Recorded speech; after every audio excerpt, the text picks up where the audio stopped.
할렐루야. 예, 할렐루야. 예, 반갑습니다. 우리 인사 한번 하시죠. 잘 오셨습니다. 예, 잘 오셨습니다. 예, 잘 오셨습니다. 저는 오늘 여러분들과 함께 이제 로마서의 여행을 시작하고 또 로마서의 여행을 하는 중에 계속해서 반복되어지는 이 로마서의 서두를 보다 보니 여러분들이 되게 힘드실 것 같다라는 생각도 해봤어요. 왜요? 바울이 로마서 서두를 통해서 하는 얘기는 늘 무슨 얘기냐면 우리의 죄악에 대해서 늘 얘기하거든요. 너 죄인이야. 너 아무것도 아니야. 너 죄인이야. 이 얘기를 반복을 합니다. 오늘도 이제 3장도 2장 후반부에 나왔던 그 유대인들의 죄됨에 대해서 또 얘기를 해요. 여러분 혹시 요즘 그 넷플릭스에 나는 신이다라는 그 다큐멘터리를 하고 있어요. JMS라든지 여기 지금 법원 사거리에 가면 새로 지은 교회 하나 큰 거 보이실 거예요. 거기에 있는 그 청주 소망교회라는 교회도 그 JMS 교회예요. 거기 있는 그 글씨체가 정명석이 쓴 그 글씨체래요. 그게 이제 정명석 교회고요. 또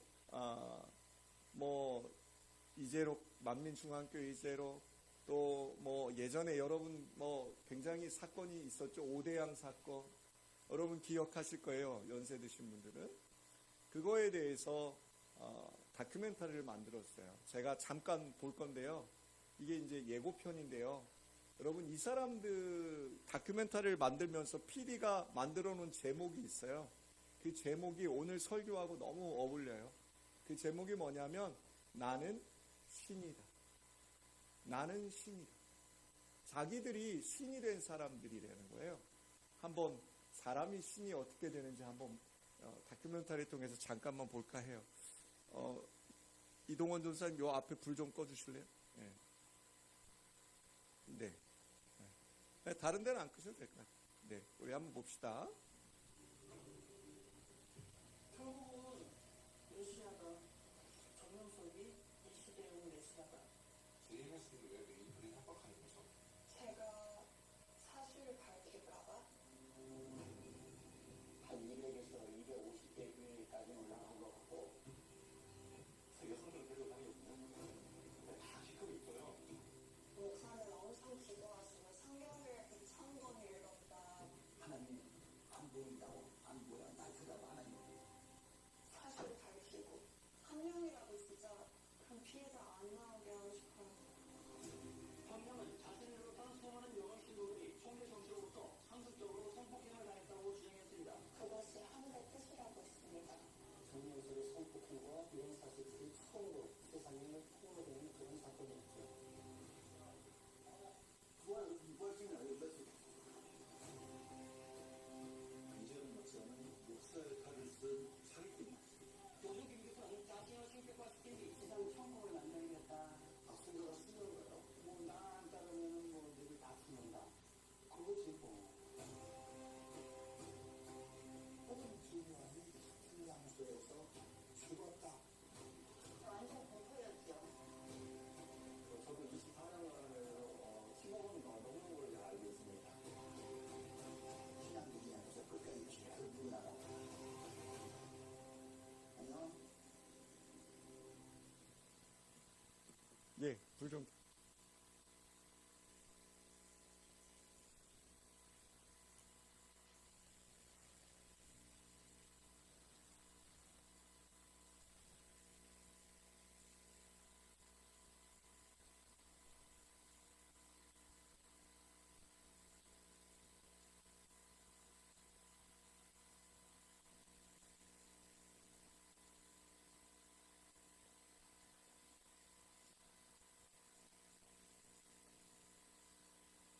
이런 행적을 가진 게 아닙니다. 여러분 이들도 처음에는 어땠어요? 굉장히 하나님 앞에 열심을 냈던 사람들이에요. 처음부터 이들이 이렇게 내가 신이야 라고 하면서 너희들 날 믿어 라고 했으면 한 사람도 이 사람들 믿지 않았을 거예요. 그런데 이 사람들의 처음과 이 사람들의 나중은요, 너무나 달라요. 일례로 정명석이라는 저 사람은 충청도 사람이에요. 그리고 초등학교 졸업했어요. 국민학교 졸업했어요. 그리고 그가 서울로 올라갑니다. 그가 예수를 믿습니다. 그리고 너무나 그가 하나님을 더 알고 싶어서 서울로 올라갔고, 서울에서 신촌 일대에서 그가 사람들을 포교합니다. 전도한 거죠. 근데 그 정명석 씨가 전도한 사람들이 누구였느냐? 제일 처음 전도한 게 이화여대 학생이었어요. 이화여대 학생이 정명석 씨와 함께 교리 공부를 합니다. 신앙 공부를 합니다. 그런데 정명석 씨가 이제 신앙 공부를 하면서 하는 얘기가 뭔지 아세요? 나는 초등학교밖에 안 나왔고, 나는 키도 별로 크지 않고, 나는 그렇게 볼품도 없는데 나를 누가 썼다는 거예요? 하나님이 썼다는 거예요. 틀린 말이에요? 맞는 말이에요. 거기까지는 맞아요. 그런데 문제가 뭐냐? 그 정명석 씨가 나를 통해서 하나님이 역사하심을 이야기하지 않고, 내가 하나님의 종됨을 얘기하지 않고 그를 하나님화 만듭니다. 그 일에 누가 끼어드느냐? 이제 신촌에 있는 연세대 학생들이 전도되고, 또 고려대 학생들이 전도되고, 또 서울대 학생이 전도가 됩니다. 그래서 이 사람들을 신촌 독수리 오영재라고 했대요. 그래서 이 사람들이 정명석 씨를 주축으로 교리를 만들기 시작합니다. 그리고 그들이 만든 교리를 가지고 신촌에 있는 많은 대학생들이 JMS에 가입을 합니다. 그 대학생들이 뭐가 됐겠어요? 검사도 되고, 판사도 되고, 정치인도 되고, 기업인도 되고, 방송인도 됐습니다. 그게 벌써 50년, 40년. 본격적으로 JMS가 교세를 넓혀간 것은 30년이라고 합니다. 지금 10만이라고 합니다. 전국 각처에 교회가 있습니다. 이 정명석 씨는요, 특이합니다. 벌써 그는 12년 전에 이 상습 성폭행으로 10년을 복역하고 나옵니다. 10년을 복역하고 나와서 아까 여러분 그 처음에 나왔던 인터뷰했던 예쁜 여인 그분을 아실 거예요. 그분이 메이플이라고 하는데 홍콩 여자입니다. 그가 홍콩에서까지도 저런 여성들을 상대로 성폭행을 저지릅니다. 여러분, 그 JMS를 지금도 믿고 지금도 교회가 건재하고 있어요. 어떻게 이런 일이 가능할까요? 여러분, 왜 수많은 지식인들이 이단과 사이비에 지금도 빠져 있을까요? 여러분, 이상하지 않습니까? 여러분은 지금 이렇게 모니터를 보면서 그들을 향해서 안 됐다라고 할 겁니다. 근데 여러분은 안 그러십니다. 오늘 바울이 유대인들을 향해서 절규하는 그 목소리는요, 유대인들을 향해서만 절규하는 것이 아니라 저와 여러분을 향해서도 절규하는 목소리입니다. 사랑하는 여러분, 자, 바울이 우리가 저번 주 주일날 봤을 때 2장 후반절에 유대인들을 향해서 너희들은 정말로 율법을 가지고 율법을 받았다고, 할례를 받았다고, 너희들이 유대인이 아니야, 너희들이 하나님의 백성이 아니야, 그거 자랑하지 마 라고 했어요. 그런데 오늘 유대인들이요, 그 바울의 그 반박에 이렇게 질문을 할까봐 바울이 예상 질문을 만들어서 얘기를 해요. 1절 한번 읽어보실래요? 시작. 그런즉 유대인의 나음이 무엇이며 할례의 유익이 무엇이냐. 이게 무슨 얘기예요? 이게 유대 사람들의 특권이거든요. 그러니까 여기 예수 믿는다고 앉아있는 여러분들이 그런 질문을 할 수가 있다는 거예요. 아니, 나 구원받았는데 내가 죄 좀 짓는다고 뭐가 달라져요? 아, 나 구원받았잖아요. 라고 질문하는 사람이 있다는 거예요. 여기 지금 사랑하는 여러분, 아주 특별한 존재라고 생각하는 유대인들, 지금도 4,000년이 지난 지금도 예수 믿지 않고 오직 오실 메시아를 기다리고 있는 그 유대인들, 구원은 우리밖에 없다라고 생각하는 그 유대인들, 여러분, 바울은 2절에 이렇게 대답을 합니다. 2절 봅시다. 제가 할게요. 시작. 범사에 많으니 우선은 그들이 하나님의 말씀을 맡았음이니라 라고 합니다. 여기 지금 중요한 얘기를 해요. 바로 우리 그리스도인들은, 저와 여러분 예수 믿는 사람들은 첫째, 하나님이 주신 특권의 첫째가 뭐예요? 말씀을 뭐 했더라? 맡았다라고 합니다. 이 말씀을 맡았다라는 뜻이 뭐냐면 위임받았다라는 뜻이 있어요. 위임받았다. 여러분, 말씀을 맡았다라는 뜻은요, 무슨 얘기냐? 쉽게 얘기하면 너희가 말씀대로 살아라입니다. 말씀을 맡았다가 뭐라고요? 말씀대로 뭐 해라? 살아내라라는 거예요. 말씀대로 살기 쉬워요, 어려워요, 여러분? 어렵죠. 어려워요.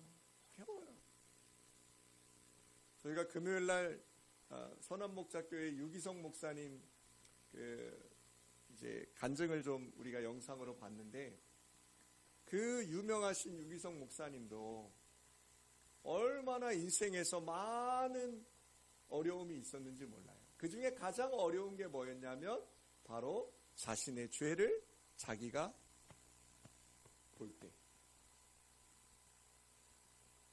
자신의 죄를 자기가 본다는 거예요. 근데 여러분은 안 그러세요? 내가 말씀에 비추어 보면 내 삶이요, 하나님의 비달에 있으면 내 삶이요, 언제나 힘들어요. 언제나 비참해요. 그런데 바울이 지금 그걸 우리의 뭐라고 이야기해요? 특권이래요, 특권. 하나님의 비달에 있음이 저와 여러분의 뭐라고요? 특권이라고.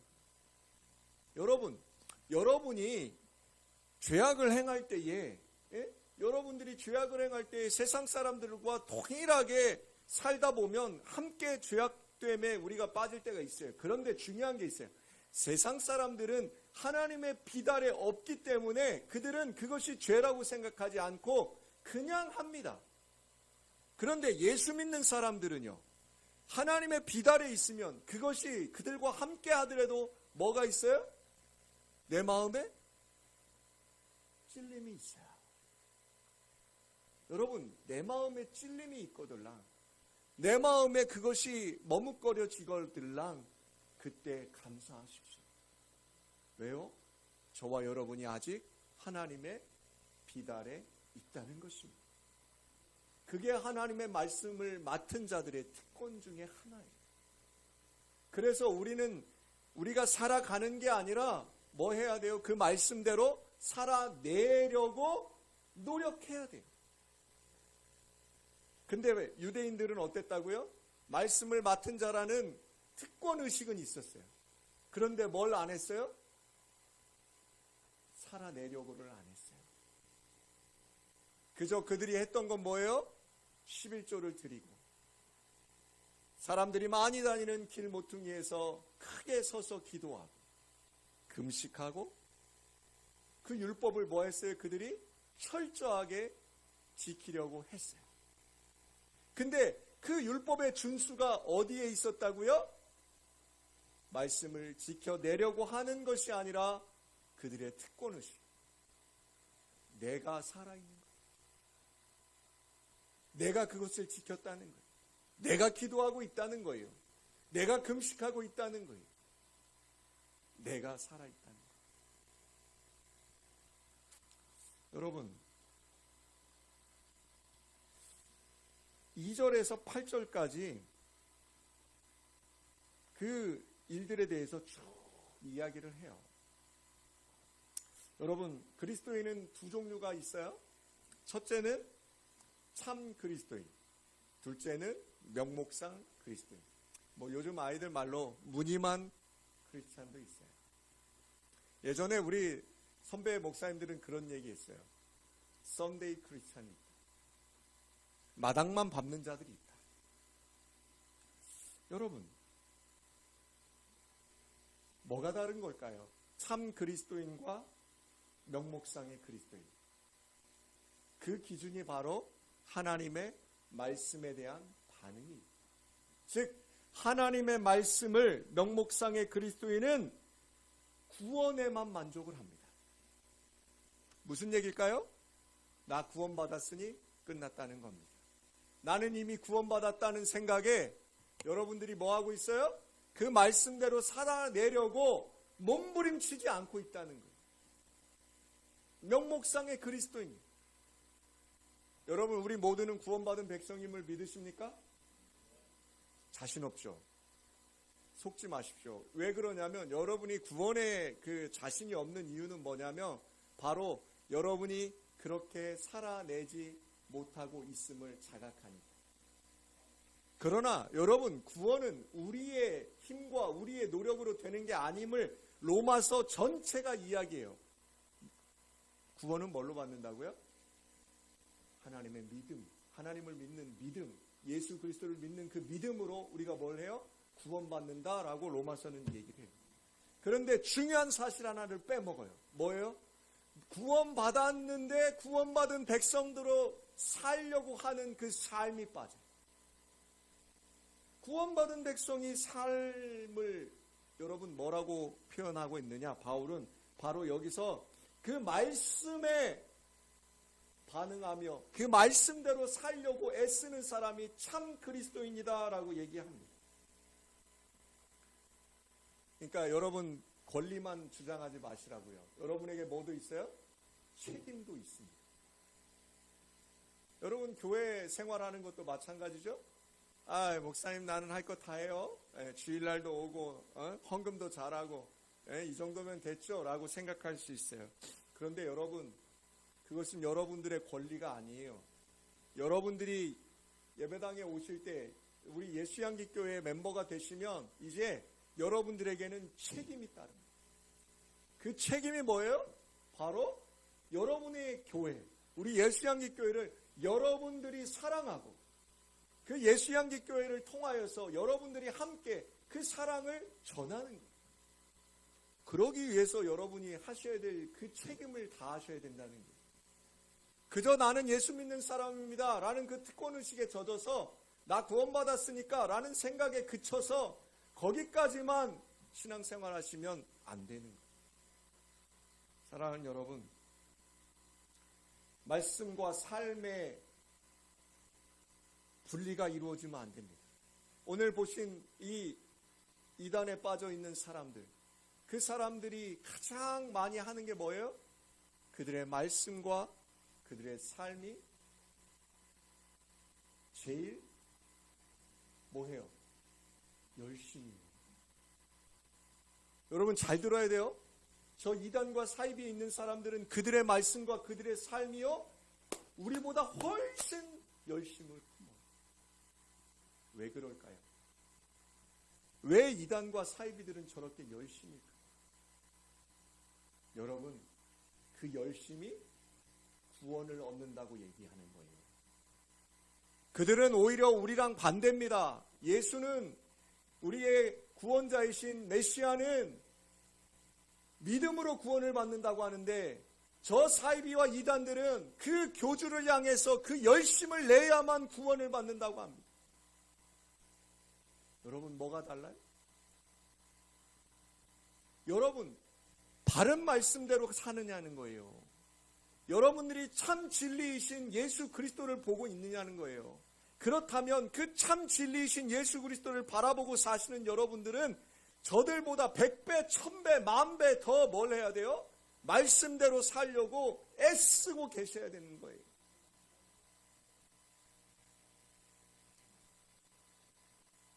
여러분 여호와의 증인을 잘 아실 겁니다. 요즘 부쩍 그분들이 많이 길거리에 보입니다. 여호와의 증인은 우리 한국 기독교에서는 이단이라고 이야기합니다. 그들도 기독교 세계적으로 보면 그들도 하나님을 믿습니다. 그러나 그들은 우리와 다른 점이 너무나 많습니다. 특히 그들은 종말에 대해서 많은 다름이 있습니다. 그들은 성경도 그들의 성경이 따로 있습니다. 여러분, 그러나 그들은요, 교회 생활이 아주 철저합니다. 그들은 교인으로 받아주는 것도 굉장히 어렵게 받아주고요. 또 교인으로 그들이 딱 받아주면 뭐 하시는 줄 아세요? 시험 봅니다. 그리고 반드시 해야 될 의무가 있습니다. 그게 뭔지 아세요? 바로 전도입니다. 그들은 길거리에 나와서 남자 여자 막 이렇게 서 있는 거 보셨잖아요. 그거를 반드시 해야만 그들의 교인으로서 인정을 받습니다. 그들은 혼전 순결을 깨면 교회에서 나가야 합니다. 성적으로도 굉장히 보수적입니다. 여러분, 그들의 열심이 어디에서부터 올까요? 그들은 나는 신이다. 마치 정명석이, 마치 이재록 씨가, 마치 저기 나오는 여러 가지 그 사이비 교주들이 그들이 가지고 있는 그 권위, 그들의 가지고 있는 그 교리로 사람들을 올가매고 그 열심으로 그들은 그 구원을 받는 줄 알고 힘을 냅니다. 근데 여러분은 어떻습니까? 믿음으로 구원받는다는 그 로마서에 있는 그 귀하고 아름다운 말씀이 마치 그저 입술로만 나는 예수 믿는다라는 그 고백으로만 그치는 줄 압니다.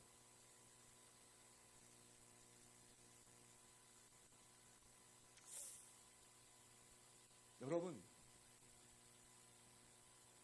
기억하십시오. 우리가 말씀에 순종하는 삶은 하나님의 신실하심을, 하나님의 참 하나님 되심을 명백히 드러내는 것이 바로 저와 여러분이 되어야 합니다. 즉 무슨 얘기예요? 하나님을 사랑하는 모습이 여러분을 통해서 나타나야 되고 이웃을 내 몸과 같이 사랑하는 모습이 여러분을 통해서 나타나야 된다는 것입니다.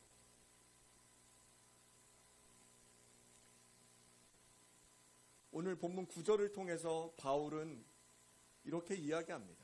9절 한번 보겠습니다. 9절 다 같이 봅시다. 시작. 그러면 어떠하냐? 우리는 나으냐? 결코 아니라. 유대인이나 헬라인이나 다 죄 아래 있다고 우리가 이미 선언하였느니라. 10절 봅시다. 10절. 기록된 바 의인은 없나니 하나도 의인은 없나니 하나도 없습니다. 사랑하는 여러분, 말씀을 맡은 특권이 있는 여러분, 저와 여러분, 그 말씀을 맡는 특권이 과시가 되고 여러분의 특권이 된다고만 생각하지 않기를 주의 이름으로 축복합니다. 여러분 주변에 있는 수많은 믿지 않는 자들이 여러분의 발 아래 있는 것이 아닙니다. 사랑하는 성도 여러분, 우리 모두가 죄인이라고 성경은 말씀합니다. 의인은 없나니 하나도 없다고 합니다. 그러면서 오늘 하반절에 11절부터 18절까지는요, 쭉 해서 그들의 죄악에 대해서 이야기를 합니다. 그런데 여러분, 유대인들의 죄악을 이야기하는 이 구절이요, 저는 얼마나 이 구절을 읽으면서 저를 이야기하는지 몰라요. 여러분, 이거 한번 쭉 읽어봅시다. 우리 11절부터. 자, 12절 다 같이 함께 읽어봅시다. 시작. 다 치우쳐 함께 하나도 없으되. 또요. 13절이요. 그들의 목구멍은 열린 무덤이요, 그 혀로는 속임을 일삼으며 그 입술에는 독사의 독이 있고 그 입에는 저주와 악독이 가득하고. 넘겨주세요. 그 발은 피 흘리는데 빠른지라. 또요. 파멸과 고생의 넘겨주시고요. 평강의 길을 알지 못하였고. 또요. 그들의 눈앞에 하나님을 두려워함이 없느니라 함과 같으니라. 여러분, 이게 누굴까요? 이게 누구예요? 김 집사예요? 박 집사예요? 거기 있는 이권사일까요? 아니에요. 우리예요. 그죠? 우리가 이렇습니다.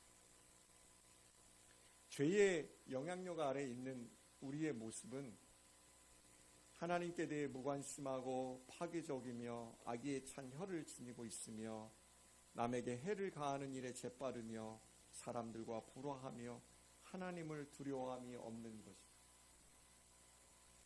결론이 그거죠. 이런 일들을 할 수 있는 이유가 뭐예요? 하나님을 뭐하지 않는다? 두려워함이 없는 일. 여러분, 그러나 믿지 않는 자와 믿는 자의 차이점은 하나 있습니다. 하나님은 이런 우리를 뭐라고 불러주셔요? 의롭다 불러주십니다. 이런 우리를 의롭다 불러주셔요. 왜요? 최윤의 모습으로요? 아니요. 누구의 모습으로요? 예수 그리스도의 그 보혈의 피로. 예수 그리스도로 옷 입은 저와 여러분을 의롭다 칭하여 주신다는 것입니다. 사랑하는 여러분, 우리가 죄인이었다는 사실을 잊지 않기를 부탁드립니다. 그리고 우리가 의롭다 된 것은 전적인 하나님의 은혜라는 사실도 기억하시기를 부탁드립니다. 사랑하는 여러분,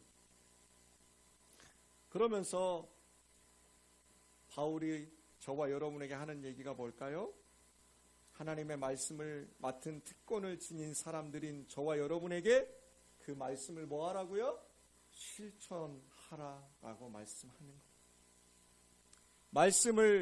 말씀대로 살아내면서 하나님의 살아계심과 신실하심을 드러내라라고 얘기하는 것입니다. 사랑하는 여러분, 말씀 묵상하고 계세요? 하나님과 독대하는 시간을 좀 갖고 계세요? 세상과 좀 분리시켜서 여러분 오롯하게 하나님을 만나고 계십니까? 여러분, 하나님의 빛, 그 말씀에 비추어 봐서 내가 얼마나 철저한 죄인인지를 날마다 하나님 앞에 고하고 깨닫는 자들이 바로 하나님의 은혜를 구하며 사는 자들이라고 성경은 이야기합니다. 사랑하는 성도 여러분, 요한복음에 보면 사마리아 여자가 나옵니다. 사마리아 여자가 예수님이 우물가에 오셨는데 예수님이 뭐라고 그래요? 물 좀 달라고. 근데 그 사마리아 여자 깜짝 놀랍니다. 왜요? 사마리아 사람을 그 당시 이스라엘 사람들이 뭐라고 했냐면 개처럼 여겼대요. 그래서 아예 말도 안 했거든요. 근데 웬 청년이 자기한테 물을 달라고 하냐. 그러면서 그런 말도 합니다. 내가 너한테 물 주는 이 물은 영원히 목마르지 않는 물. 여러분, 이 수가성의 이 여인이요, 뭘 한 줄 아세요? 그 예수님이 자기의 구원자임을 깨달아요. 그리고 자기의 그 지역에 있는 사람들에게 이분이 메시아라고 외칩니다. 이게 뭘까요? 이 수가성의 여인은요, 또 남편이 하나예요, 둘이에요? 아니요, 남편이 5. 근데 이 여인이요, 그 주님을 만나요. 우리가 똑같지 않습니까? 하나님의 그 빛 아래 있는 자들인데 우리가 하나님의 빛 아래 있음을 잊고 살아요. 그래서 뭘 해요? 그냥 세상 사람들과 똑같이 살아요. 조금 양심의 거리낌이 있어도 그냥 살아요. 여러분, 그렇게 살 수밖에 없다고 여러분 포장하지 마십시오. 여러분, 예배 생활도 마찬가지 아닙니까? 교회 생활도 마찬가지 아닙니까? 여러분과 제가 하나님의 빛 아래 있다면 여러분의 교회를 더 사랑하고 여러분이 예배 가운데 목숨을 걸고 여러분이 하나님 앞에 나와서 드리는 이 찬양 속에, 이 말씀 속에 여러분이 날마다 하나님, 내가 죄인입니다, 울지 않을 수 있습니다. 그때 하나님이 뭐라고 하시는 줄 아세요? 고쳐주신다. 그때 하나님이 여러분 고쳐주신다. 여러분 다른 것 없습니다. 그 주님을 만나십시오. 그리고 우리가 늘 주님의 말씀을 맡은 자의 그 특권을 가지고 있습니다. 그리고 율법을 우리에게 주셨잖아요. 여러분 그 율법의 완성자 되신 예수 그리스도를